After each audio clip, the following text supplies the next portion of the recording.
35 male, wife 33-year-old female, had an affair with my brother 32-year-old male. But the truth they revealed wasn't about sex. It was about a lie that erased the last decade of my life. I'm not sure how to even start this. I feel like the man I was a month ago is dead. He was happy. He was naive. He believed in his life, in his marriage, in the bond he had with his only brother. That man is gone, and I'm the ghost left in his place, trying to make sense of the rubble. For 10 years, my life with my wife, Lena, was the kind of story you tell your kids about. We met in my senior year of college, her junior year. I was the studious, slightly awkward engineering major, and she was the vibrant, brilliant art history student who could talk about Renaissance painters with the same passion she had for bad 80s action movies. She was everything. Our first date was at a cheap diner. Our first kiss was under a streetlight in the rain. It was all so perfectly cliché, so real. We got married 3 years later. My brother Mark was my best man. Mark isn't just my brother, he's my other half. Only a year younger, we were inseparable growing up. We built forts, broke bones, and covered for each other through every stupid teenage mistake. When I brought Lena home for the first time, he was the first person to pull me aside and say, "Dude, don't mess this one up. She's perfect." He and Lena developed their own incredible bond. They'd team up to make fun of me. They shared an encyclopedic knowledge of The Office, and he was the person she'd call for help when she needed to move a heavy canvas. We were a trio, the three of us against the world, our home in the suburbs, the one we poured our savings and sweat into, was always open to him. He was family in a way that transcended blood. The first crack in this perfect facade was so small I almost missed it. It started about 6 months ago. Lena became more guarded. Not with me specifically, but with her phone. She'd be sitting on the couch, smiling at something on her screen, and if I asked what was so funny, she'd just wave it off. "Oh, just a dumb meme," or "work group chat is going crazy." I'm not a jealous guy. I trusted her implicitly, so I let it go. At the same time, Mark started acting distant. He'd cancel our weekly basketball game, saying he was swamped with work. He stopped dropping by unannounced. When we did see him at family dinners, like Thanksgiving, he seemed on edge, avoiding my gaze, giving one-word answers. I was worried about him. I wanted to believe him. I wanted to believe both of them. But the universe has a funny way of forcing you to see things you're trying to ignore. The turning point wasn't some dramatic discovery of a hotel receipt or lipstick on a collar. It was the phone bill. I handle our finances, and I was just doing a routine check of our plan to see if we could save a few bucks. I glanced at the usage details and my blood ran cold. Lena's line and Mark's line, they were on our family plan, were a constant stream of communication. Hundreds, maybe thousands of texts a month, calls that lasted for hours, often late at night when I was asleep or on a business trip. My first thought, my desperate, grasping at straws thought, was, they're planning a surprise party for my 35th birthday. It was pathetic, but my brain couldn't compute any other reality. That excuse held me over for about a week. The anxiety was a low hum under the surface of my life. Then came the day I broke everything. I was looking for an old college textbook in the attic, digging through boxes of stuff we hadn't touched in years. Tucked away in a corner was a dusty wooden chest I didn't recognize. It was Lena's from before we met. Curiosity, or maybe some dark premonition, made me open it. It was a time capsule of a life I knew nothing about. Old concert stubs, dried flowers, letters, and photos. Tucked under a stack of letters was a small photo album. I opened it. The first picture was of a teenage Lena, maybe 17, beaming, her arm wrapped around a boy's neck. The boy was my brother, Mark. He looked so young, so happy, so completely in love. It wasn't a friendly hug. It was the way a girl holds onto the center of her universe. Page after page, it was them. At a county fair, sharing a cotton candy. On a beach, him carrying her on his shoulders, kissing. There was a picture of them in a photo booth, a strip of 4 shots, silly faces, a serious look, and finally, a tender kiss. My hands were shaking. I felt like I was going to throw up. I rifled through the letters. They were from him to her, poetic, angsty, teenage declarations of eternal love. One line burned itself into my brain. "You're not just my girlfriend. You're the only part of my future that makes any sense." I sat there on the dusty floor of my attic for what felt like hours, the architecture of my entire adult life crumbling around me. They had been together, before me, and they had never ever told me.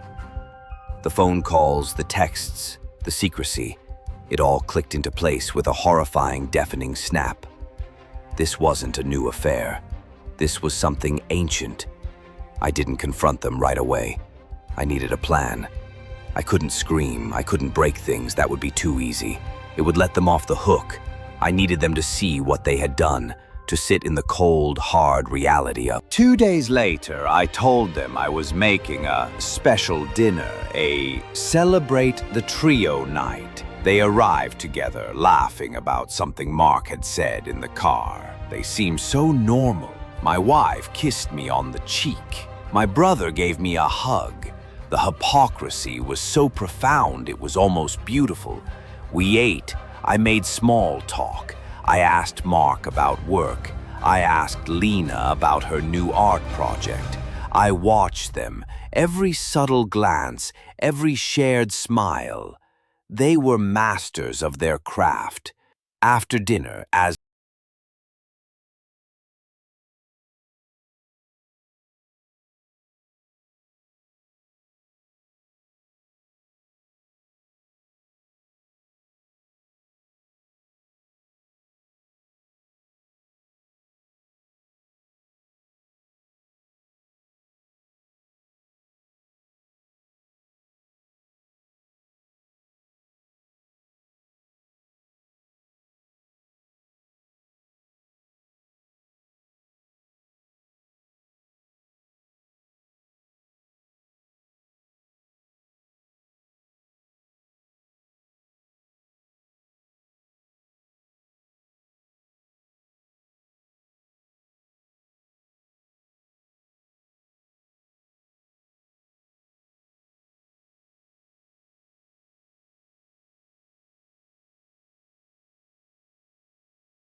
Their affair wasn't physical. They swore to me, and for some reason, I believed them. It was emotional. They were meeting for coffee, taking long walks in the park. They were mourning. They were mourning the life they never had. They were two ghosts haunting each other, trying to figure out where it all went wrong. They talked for hours on the phone, reliving their memories, apologizing to each other, confessing that they had never really stopped loving each other, not in that first love way. They weren't planning on leaving me. They didn't know what they were doing. They were just two people caught in a feedback loop of grief and regret, and I was the collateral damage. "I love you, Alex," Lena cried, her face a mess of tears and mascara. "I swear to God, I love you, but the way I love you is like family. You're my best friend, the kindest man I've ever known. But he was a part of my soul, and when I started talking to him again, I realized a part of me had been asleep for 10 years. Mark finally looked at me. There was no defiance in his eyes, just a hollow, bottomless pit of shame. "I should have told you from the start," he said, his voice cracking. "The day you told me you were dating her, I should have said something, but I was a coward. I saw how happy you were, how happy she made you. I thought I was doing the right thing by staying quiet. I thought I could pay for my mistake by watching you have the life I threw away. Every family dinner, every holiday, every time I saw you two together, it was my punishment. But this is so much worse. I didn't just ruin my life, I built your life on a lie and then helped you decorate the rooms." I didn't say anything. I just stood up, walked out of the house, got in my car, and drove. I ended up in a cheap motel 2 towns over. I sat on the edge of a lumpy bed that smelled like stale cigarettes, and I didn't feel anger. I felt nothing. It was a terrifying, profound emptiness. My anger had been for the man who gets cheated on, but I wasn't that man. I was something else entirely. I was the placeholder, the consolation prize. My entire 10-year marriage, the bedrock of my adult life, wasn't my love story. It was the epilogue to theirs.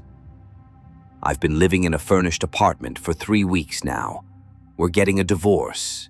It's been surprisingly amicable. Lena has been nothing but apologetic, willing to give me whatever I want. The house, the savings, it doesn't matter to her. Mark has disappeared. He texted me once, a long, rambling message of apology, ending with, "I'll leave and you'll never have to see my face again. I am so sorry, brother." I haven't replied. How do you hate someone for being weak when they were 18? How do you hate a woman who tried her best to love you, to build a real life on a fractured foundation? My rage has no target. They aren't villains. They are just flawed, tragic people who made a series of devastating choices that ripple affected into my own personal apocalypse. The most painful part is the erasure. The affair, if it had been a simple one, would have been a betrayal of our marriage. This is a betrayal of my reality. Every memory is now tainted. Our wedding day. Was she looking at me or past me, at my best man standing by my side? Every time Mark came over for dinner and they shared a private joke, what were they really laughing about? I wasn't a husband. I was a bandage on a wound that never healed. And the worst part is, the bandage worked for a while. I was a good bandage, but eventually the wound festered underneath, and now everything is infected. I don't know how to move forward. It's one thing to heal from a betrayal. It's another thing to heal from the realization that your life was never what you thought it was. Who am I if not Lena's husband and Mark's brother? I was a character in a story that wasn't even about me, and I never even knew it.